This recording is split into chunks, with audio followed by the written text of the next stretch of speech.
You're right? Yep. Okay. So before I'd like to introduce Libby as the Donald Graves speaker address today, I'd like to also make sure that we acknowledge the Ngunnawal people, the traditional custodians of the ACT, and recognise any other people or families with connection to the lands of the ACT and region and any other First Nations people here today. We acknowledge and respect their continuing culture and contribution they make to the life of this city and the region, and we would also like to acknowledge and welcome all people to this country as well. So, I have to do the introduction. You have to wait another couple of minutes before we get on to the wonderful presentation, okay, and the address. It's my honour to introduce Libby Gleeson, who's presenting the Donald Graves address today. Libby is an incredibly well-known, highly regarded Australian children's author. Libby comes from a family of an educator and has also been a teacher herself for a very short time in New South Wales and in Italy, but her love of literature soon saw her writing her own books.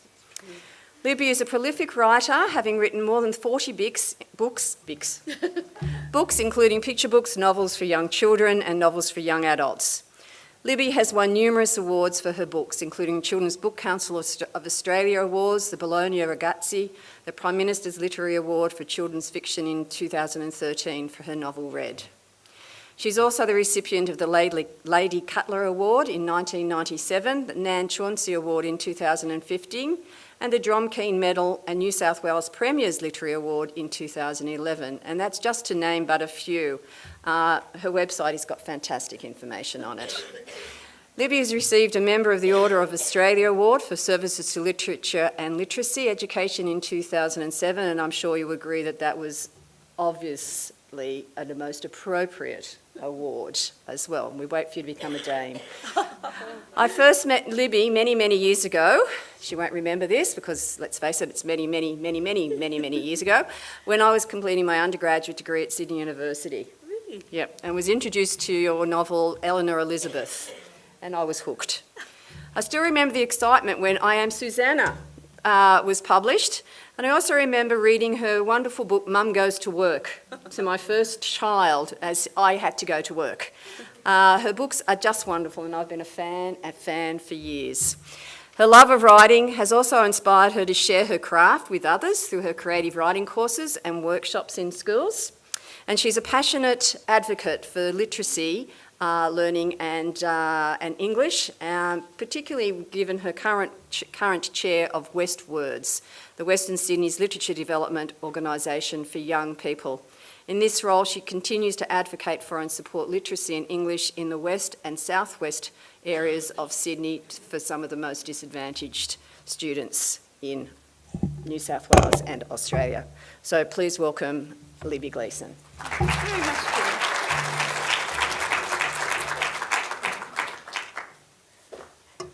That must be one of the most fulsome introductions I've ever had at any stage, so thank you very much for that. And thank you very much too for the invitation to come and be present at the conference and to present my ideas about the sorts of things that coincide with much of what Don Graves had to say. But first of all, I'd like to begin with a poem. Mother buys a cheap wooden desk, painted bright orange, with 2 flimsy drawers that rattle when I pull them open. There are 2 open shelves on the side, which can hold about 20 books. Mother says, you can have this desk in your room if you want it. Before the desk came, I only slept in my room, made my bed, picked up my dirty clothes, and kept only my Sunday clothes on a hanger in the closet. I sit at the desk, rub my hands over the surface, pull open the top drawer, and put in a box of crayons and a few pencils inside. I shut the drawer, and I like the sound of the thunk that says the desk is mine. I stand up beside the desk and feel the silence of empty shelves. I pick up the 4 books I can, run my fingers down the bindings, and shelve them in alphabetical order. Now I have a library in my room. I sit down, pull open the desk drawer, bigger and deeper than the first. There I place my maps of Europe, Asia, and the United States, and my stamp book, with stamps from all over the world. Now, any place on earth is in my room. Written by Donald Graves.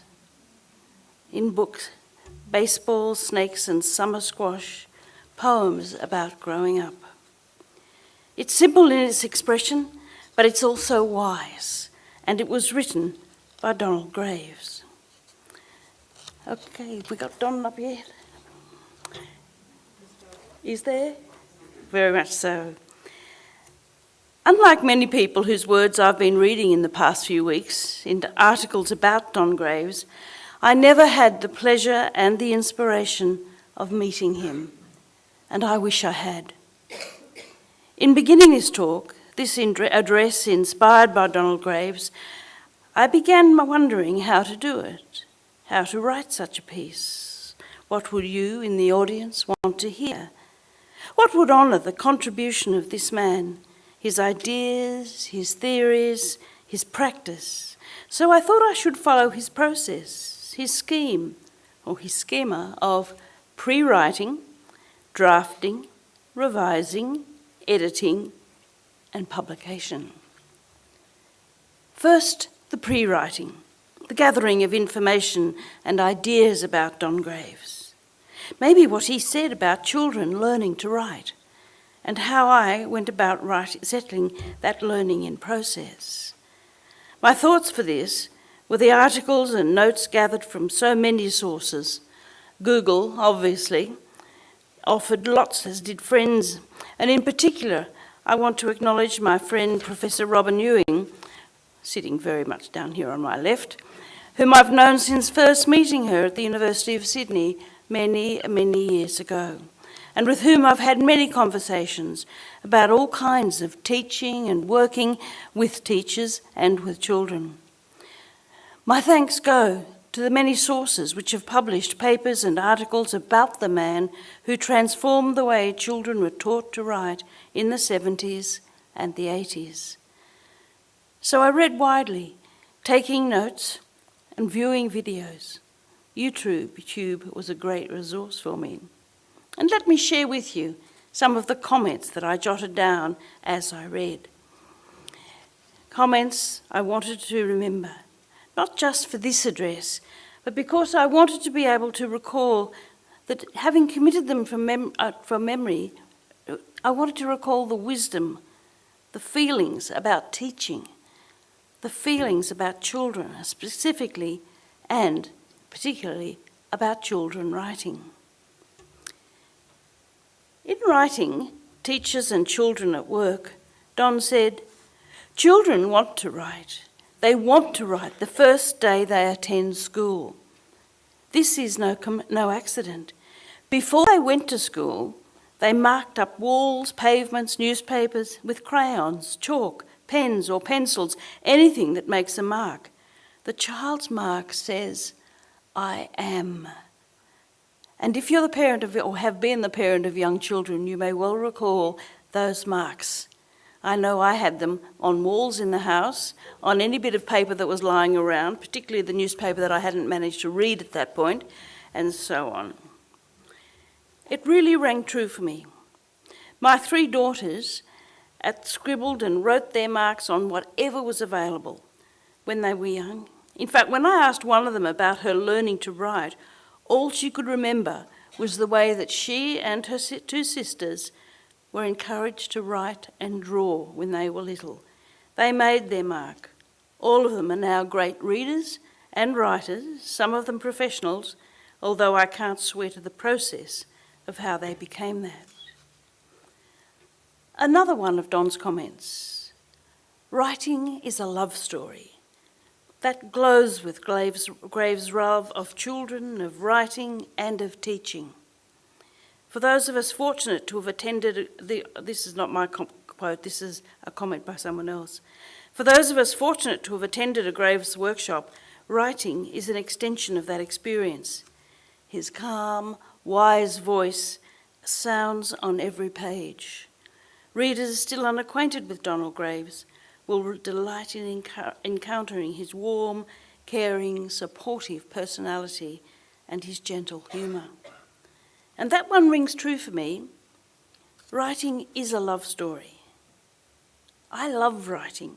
I love putting words down on the page, seeing how, when I haven't determined what I want to make up in a story, in a piece of text, the actual act of writing somehow creates the thoughts that become formulated and make up the final story.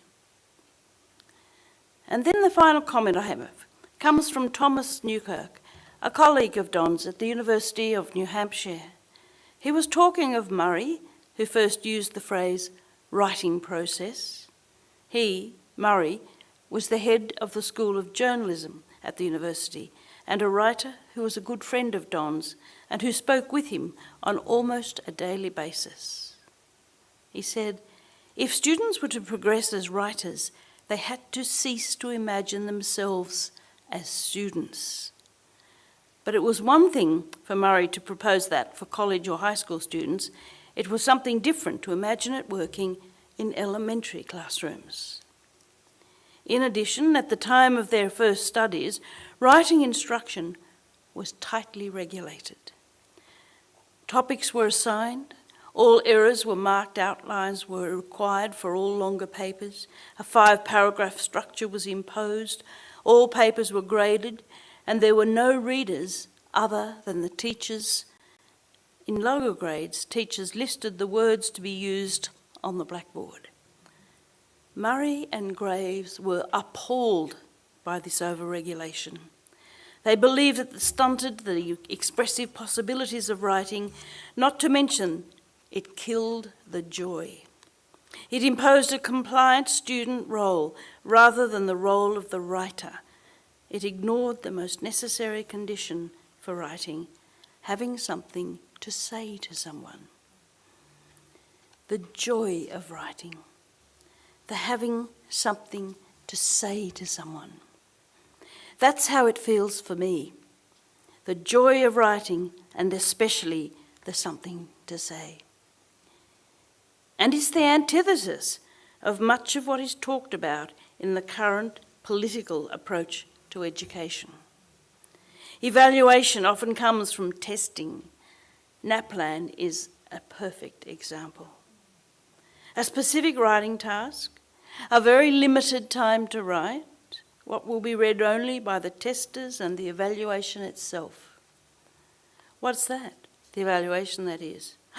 The conventions of literacy, spelling, punctuation, correct grammar. Nowhere will the assessment focus on the ideas that the student puts forward and wove into a coherent piece of creative writing. I was an English teacher, secondary, back in the 70s. One could be dressed quite casually in those days. My memory of what I did is completely gone. Studying literature remains vaguely in my memory, but I don't recall teaching writing at any point. And if I did, it certainly was nothing to do with any of the methods espoused by Don Graves. So I thought I'd try to figure out just how I learnt to write as a young person myself. How did I learn this? It was a long time ago, more than 60 years.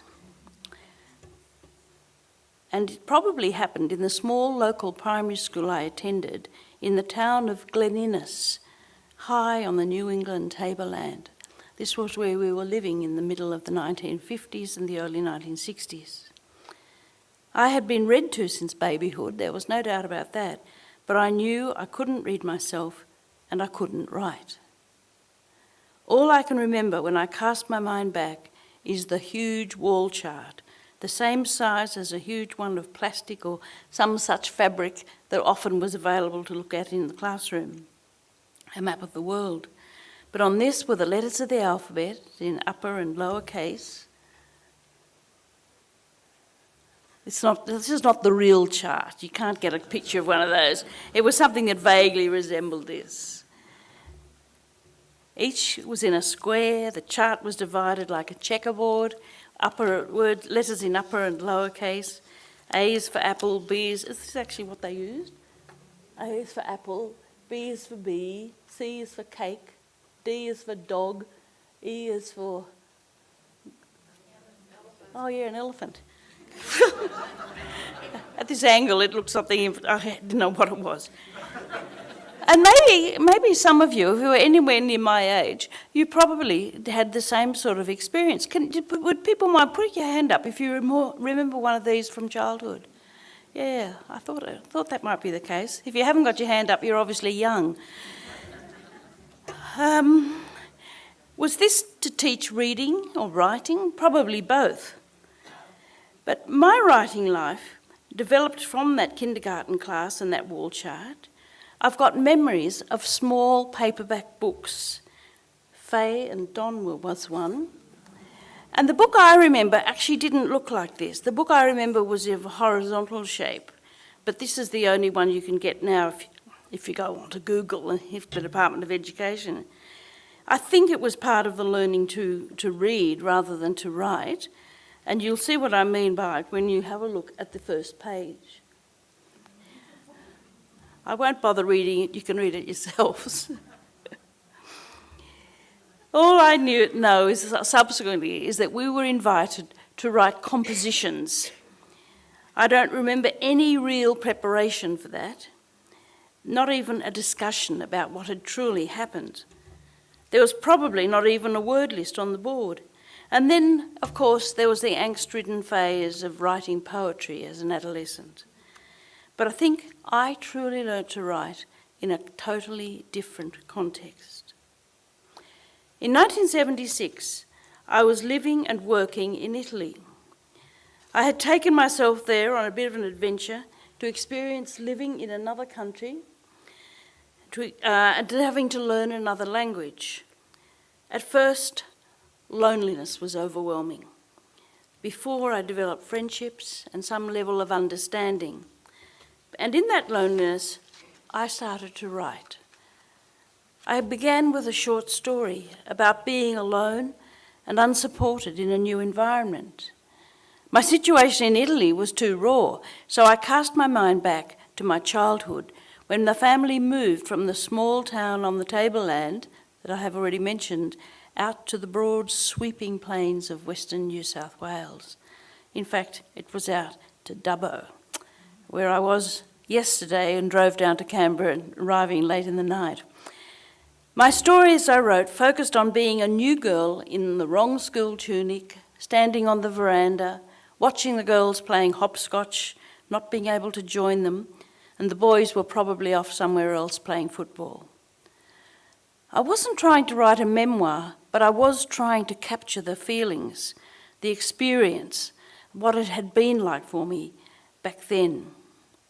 Now, here is the notebook that I was writing in when I was in. And I've actually got it here. Believe me, the writing in it is pretty terrible. I'll put a page up in a minute and you can see what I mean. What it does is it begins with a boring description of the family arriving at the old farmhouse where they're going to live. No dialogue, no genuine detail, nothing to show the reality of the experience that they have just been through. No mention even of the kids in the car until close to a page or so in. As I said, I was living in Crema in Italy. It was a town just south of Milan. The loneliness gradually evaporated, and the short story got me wondering what happened next. I realised I wanted to write a lot more. I wanted to be back in an environment of my own language, and I didn't want to come back home. So that meant I had to go somewhere else. And of course, back in the 1970s, when you wanted to be away in an English-speaking country, you didn't head off to New York the way my kids have all done. You headed off to London. And after a few days in London, I heard about a place called the City Literary Institute in Covent Garden. I went along to it because it said in the brochure that there were courses in Italian, courses in spoken language. And I felt I wanted to get a greater grip on that, greater grip than the street Italian that I'd learnt during my time working there. When I got there wasn't a conversation class at all, just a translation one, so I walked out. Along the corridor, though, was a sign saying literary workshop. I'd never heard of one of those. What did it mean? There weren't any in Sydney, none in any of the universities, the TAFE colleges, none nowhere. So I went in, and I am so glad that I did, because there I learnt to write and to think about writing the way I do now. Let me read you the first page or so of that draft. In Don Grave's term, you would call this a first draft. The drive from town had been quite an exciting change. The countryside was unfamiliar, and as the car had moved over the dry and dusty road, there had been much to look at. The boys particularly had grown excited as their father had pointed out birds and animals, and their mother's face had grown more and more relaxed as the landscape grew familiar. But as the house which greeted them was neither an exotic parakeet nor a rare flowering species, from its long and slightly swirling galvanised iron roof to its cracked floorboard veranda, it was a tribute to its own emptiness. Okay. The woman leading the workshop was a woman named Carol Burns, who was a writer of fiction and a successful painter. Her response was to invite me to tell them about a long car trip in New South Wales in the 1960s. I'd had plenty of those, driving from our home, wherever it was, to Sydney for our Christmas with my grandparents. Hot December drives through sometimes drought, dry bush, kids squashed in the back seat, parents, no seatbelts, parents refusing to stop unless there was an emergency. The audience in that workshop, all English, used to drive in the green, rolling hills of southern England. They couldn't believe what I was saying. There had been a paragraph, deep in the draft, about the heat and the stop for cool drinks from a bush cafe. Write about that, said the group leader. So for the next year, I wrote about that. I regularly read my efforts to the group and received critiques, most of which were helpful, but steered me to rewriting a much better book. This is how that first page reads now. I spy with my little eye something beginning with B. Bush, no. Ben Lomond, no. Ken glanced out the side window of the car and then back at his younger sister. You can't still see that. Eleanor knelt on the back seat and her green eyes squinted. Her freckled nose banged against the back glass as they swung around a bend. Well, you could a minute ago, when we started. She fell back into the corner, rubbed her nose and tucked her pale, thin legs underneath her. Ken pulled a frayed thread from his shorts. His legs were longer now than hers. Anyway, it's not. Did you give in? Not yet. She slid forward so her feet rested on the floor by her thongs and Billy's sandals. The wind blew her short red hair back into her eyes. She flicked a fringe back. I know, it's Bill. No way, too easy. Billy lay curled up between them, damp brown curls on his forehead. His cheek made a wet patch on the seat. He'd been asleep since the pink morning drive through the still town. The car windows had been white with their breath. She'd written her name with one finger on the cold, misty glass. Box of Minties. No, I've got you now, El. Ken laughed at her. I came back to Australia in 1981. I had finished the book and I named it Eleanor Elizabeth and offered it to Penguin.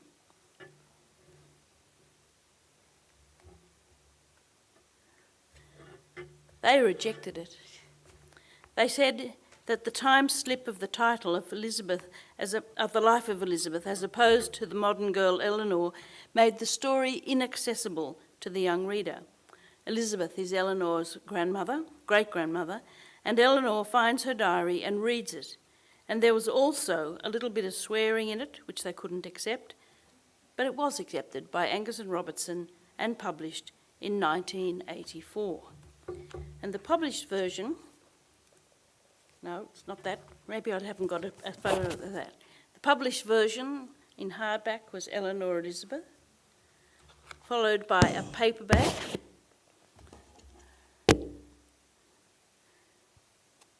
and then it was picked up by Penguin some years later. Sorry about all this. And after it had gone out of print after almost 20 years, Sophie Masson's company, I can't remember what it's called now, have published it yet again. So it's had a long and successful life, and it was a runner-up in the Children's Book Council Awards in 1985, I think it was. Okay, now back in Australia, I never joined another workshop group, but I regularly shared my work with friends. And the writing was particularly some material that I gave for comment and critiquing to Nadia Wheatley and Jenny Pausacker, who are both fine writers of children's and YA literature. What that workshop in London had taught me was the power and the value of sharing my work. I mean, let's face it, you write a story or you write a book because you want someone to publish it and then have other people read it. So why not start in advance? Make sure you get the book right by getting other people to comment on it. And this approach to writing has continued for me with picture books. And I don't have a writing group these days. So have a look at Go to Sleep, Jessie. I didn't have a writing group to share with this story, but I did have a very perceptive editor. I don't have my original version of the story, but I do have some of the comments of her, the editor, before she took the story along to the acquisition meeting. In its first draft, at this stage, it's a pretty classic story. Small children sharing their bedroom, one not wanting to go to sleep, and the various members of the family try all sorts of things to try and get her to do so. Mum and Dad come and sing to her, change her nappy, tell her it's night time and that everything sleeps at night. And finally, Dad takes her for a drive in the car and she gets to sleep that way. I remember doing that just the same with my small children and wondering whether or not this would work. The editor said that the story felt like it was very much the parent's story. They were the ones with the various answers to try and resolve the issue, and maybe the older child, Joe character, had to solve the issue in the end. So I rewrote it and managed to emphasise the role of Joe. So let me share with you the picture book, Go to Sleep, Jessie, and it's illustrated by Freya Blackwood. And I'm sorry I haven't got the whole book in PowerPoint. It's good if you're sitting in the front row, you can get to see it. Jessie is screaming. Every night she does this, ever since she moved into my room. Be quiet, I say. Go to sleep. She keeps screaming. She picks up her pillow and tosses it out of the cot. You have to go to sleep, I say. It's night time. Everyone goes to sleep. Jessie keeps screaming. If you stop screaming, I say, I'll let you hold Tea-Bear. I climb out of my bed and pass him to her. Jessie holds him close. For a moment, all is quiet. Then she tosses Tea-Bear against the window. She opens her mouth and screams. I go downstairs. Mum is reading a newspaper. That dates the book, doesn't it? She's keeping me awake, I say. Mum comes up. She changes Jessie's nappy. She pats Jess on the back and whispers a song. I climb back into bed. Mum tiptoes out of the room.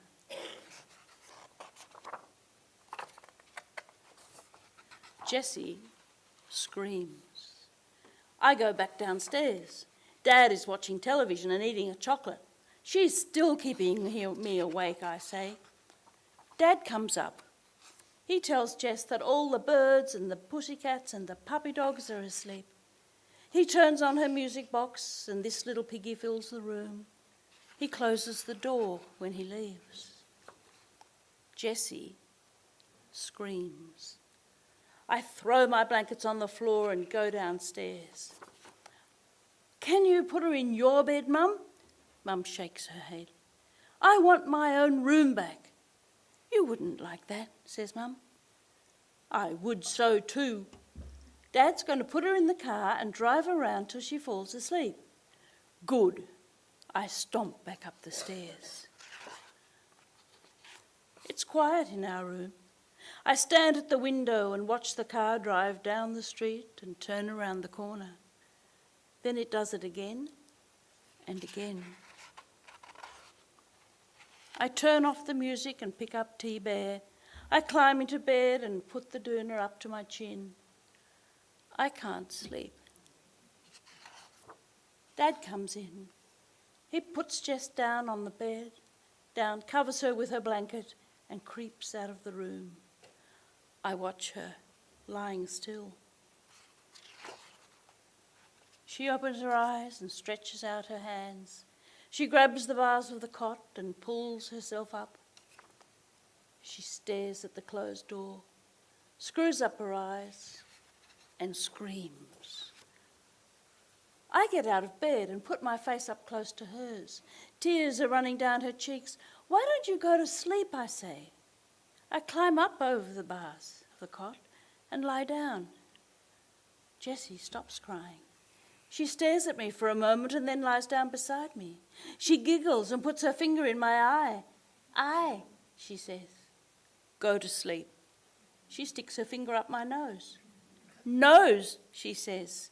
Sleep, I say. She snuggles up to me and I put my arms around her and hold her close. She falls asleep. I fall asleep too.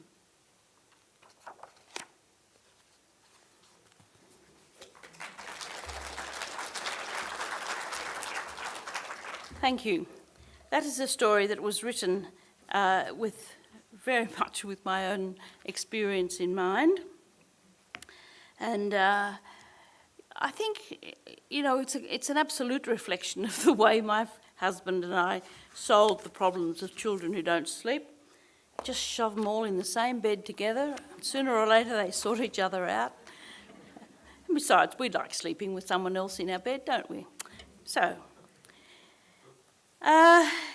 with regard to the writing workshop in London, I think it was the first time I had ever shared my writing that way, and it was exactly straight out of Donald Graves.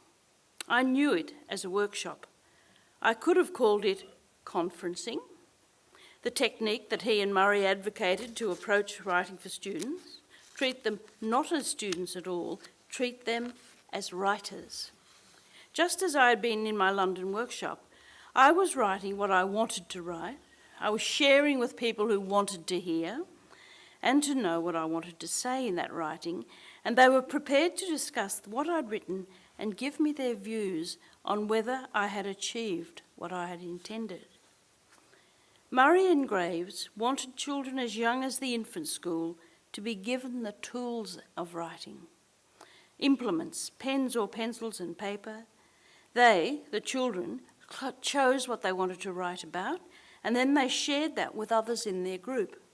Their teacher hovered and chatted and asked questions or responded to the writer's questions. Of course, in the beginning, there were maybe just pictures with a few marks underneath or around them. Marks that said, I am. What followed was not predictable or standard. It would depend on the context of the teacher's relationship to that child, the events of the day that would follow, the nature of the classroom, a whole host of possibilities. I'm confident there would be no red pen descending on the page.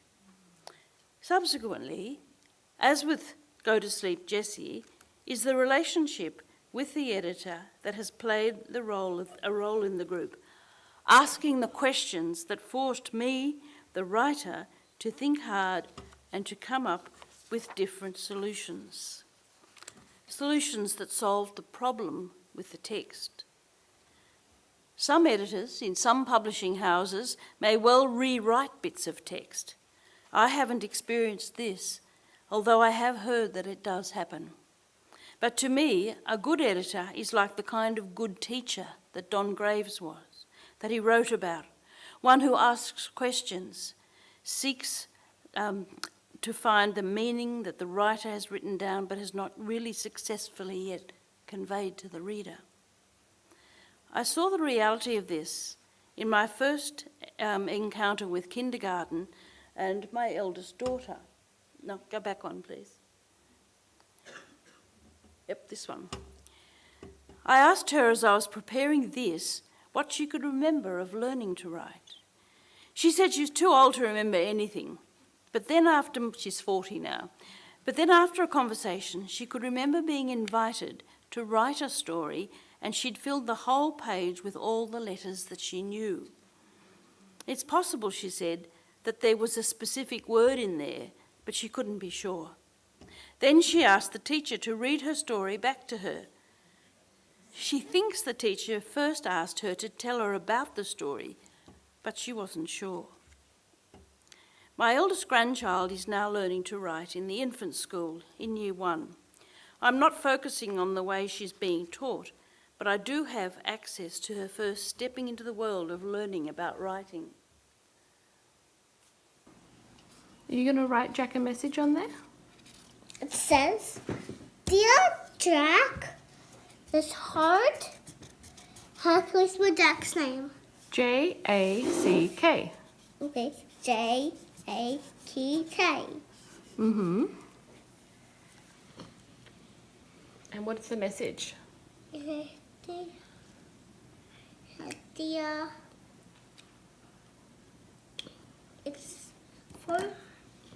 it's for Jack. Mm-hmm. And it says, "I love you, Jack," and it's also my birthday. Making some invitations. Mm-hmm. That's the stamp. I put it like there, so Okay, great. so many colors. Okay, good. So it says, "Dear Jack, I love you. Come to my party?" Yeah. Great. Okay, that's Margot, I think at 3. It's pretty obvious that she's growing up in a literate household where her parents wrote, writing was valued, and she talked about it, and they talked about it constantly. She's writing an invitation to her birthday party here. She's now actually not in Year 1, she's in Year 2 and is becoming quite a fluent reader and writer. I really love that piece because it really shows you what it was meant when Graves said that children's marks say, "I am." And in her case, she's expressing herself so beautifully and diligently in doing what she really loves. Jack's her best mate and she wants him at a birthday party. So, having said all of that, I want to then make a comment about AI. Is it currently the conversation topic you and your friends have? It certainly is for me. The Josephine in Go to Sleep Jessie is an editor with the Guardian newspaper, and all the staff, as I'm aware of, in newspapers all over the country, are wondering at what point their jobs are going to go and they will instead be faced with newspapers or content providers doing the job that journos used to do. Television and film writers are in the same position, and you're probably aware that there has been a strike on in Hollywood with film writers, thinking that their jobs are going to be abandoned and replaced by the output of AI creators. And of course, the profit motive for the big production houses is going to dictate that. Now, if you haven't had the experience of using AI, can I urge you to have a go? I did it myself recently. There's a free system, ChatGTP, GTPA 13.5, and when you go onto that, and it's free, and if you issue it a question, it will respond almost immediately. And I know people who have used it experimentally to generate mail, to generate a love letter, and put it in and ask it to write a love letter to your partner or to someone you want to have as a partner. I did it. I asked it to write a love letter to my husband in the style of William Shakespeare. I won't tell you exactly what it wrote, but it was full of cliched comments about how fabulous he was. Probably far more so than I could have written myself. But I did prior to this talk, I asked it to write a story of a small child who doesn't want to go to sleep. It produced enough text to be a kid's picture book story. There was the form of the story, a beginning, a middle, and an end. The language was almost all appropriate, but for me it would have been unpublishable in the current context.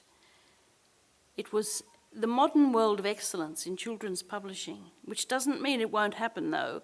A technique like this is probably out there already being published, if not self-published by someone starting out in the business. Let me read you the beginning. I typed in, please write a story about a young child who doesn't want to go to sleep. And this is what it wrote. Once upon a time, in a small town nestled among the rolling hills, there lived a young child named Emily. Emily was a bright and curious little girl who loved exploring the world around her. She was filled with endless energy and enthusiasm, and there was always something new and exciting for her to discover. However, there was one thing that Emily did not particularly enjoy: going to sleep. Every night when the moon rose high in the sky and the stars twinkled, her parents would gently remind her that it was time for bed. But Emily, being the determined and independent spirit that she was, would always find a reason to resist. Bedtime already, but I'm not even tired, Emily would protest, her eyes sparkling with mischief. Her parents would smile and patiently explain, Emily, sleep is important. It helps you to grow strong and be ready for all the adventures that await you tomorrow. But Emily had other plans in mind, and she would often come up with imaginative excuses to delay bedtime. I'm not going to tell you what those excuses were. Instead, I put in another question. Write me a story about a young child who doesn't want to go to sleep. Not exactly the same comment, but almost. Once upon a time, in a cosy little house on the edge of a bustling city, you can imagine an editor these days allowing that, there lived a young child named Oliver. Oliver was a spirited and imaginative boy, always brimming with curiosity and excitement. But when it came to bedtime, Oliver had a secret. He did not want to go to sleep. Night after night, as the stars began to twinkle in the dark sky, Oliver's parents would lovingly tuck him into bed. They would read him his favourite stories, sing soothing lullabies, and gently create a peaceful atmosphere in his room. However, as soon as they would bid him good night and close the door, a mischievous sparkle would light up Oliver's eyes. He would climb out of bed and tiptoe around the house, convinced that sleep was a waste of time. There were just too many adventures to be had, too many secrets to uncover in the world around him. From his bedroom window he would watch the moon cast its silver glow over the rooftops, and his heart would fill with longing for the nocturnal wonders that awaited him outside. One night, as Oliver's parents tucked him into bed and kissed him goodnight, a soft, gentle voice whispered through the room, Oliver, my dear, would you like to know a secret? The voice belonged to the moon, who noticed Oliver's restlessness from high above him in the sky. Now, these two stories are very similar. The denouement, which I won't bother to share with you, is not the same, but not too dissimilar either. Neither story is for me credible or genuinely authentic. Neither reads as if it's written by a real person who has taken on board the real experience of what that situation demands us. And at the moment, that is the problem. I say at the moment, who knows the depth that AI algorithms will attain sometime in the future. I believe AI is no substitute for creative writing. As a research tool, it is phenomenal. I can see it replacing so many hours of laborious work compiling and analysing research results in generating prose. Creative writing, though, will always have that lack of authenticity. There will be a homogeneity about the styles, and the discerning reader will be able to suspect that no real human person has ever been over the making of that work, just as the machine that can travel over hundreds of thousands of creative works that are before it. AI is here now and is going to affect us all. Maybe you've already seen material advocating ways that it will affect your teaching.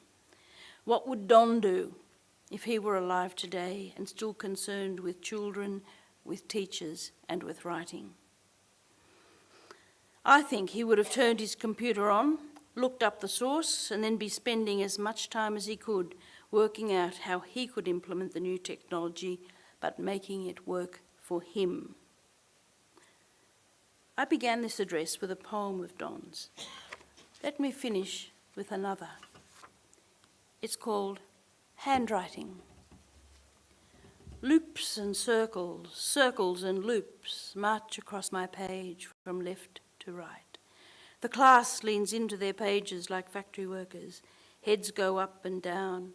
Miss Fortin patrols the aisles to check our posture, the position of our arms. She looks at my page of circles and loops mixed with black smudges and eraser holes. She doesn't get angry.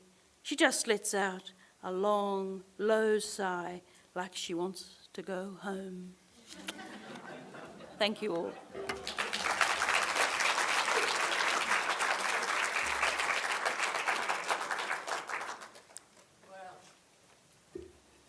Thank you very much. How fantastic was that as well? Look, Libby, it's obvious that you have that passion for the writing process, and thank you for sharing your writing craft with us, and in terms of reminding us of the importance of sharing the writing and getting that feedback and the crafting of it afterwards as well.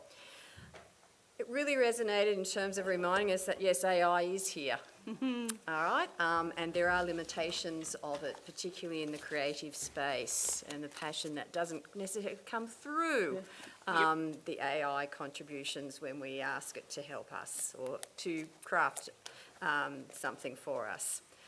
However, what really resonates with me is, in fact, that notion of if when you are writing, making marks on the page, that you are creating meaning, and it's about I am. And I am sharing with somebody, whether it's marks on the wall or marks on papers. And I'm sure Donald Graves would have loved to have heard your talk as well and had a look at what ChatGPT could do and how it could be manipulated as well. So can we join those here and online? Thank you, Libby. Thank you. And please accept this small little token and thank you card. Thank you. Thank you, everybody. Thank you very much.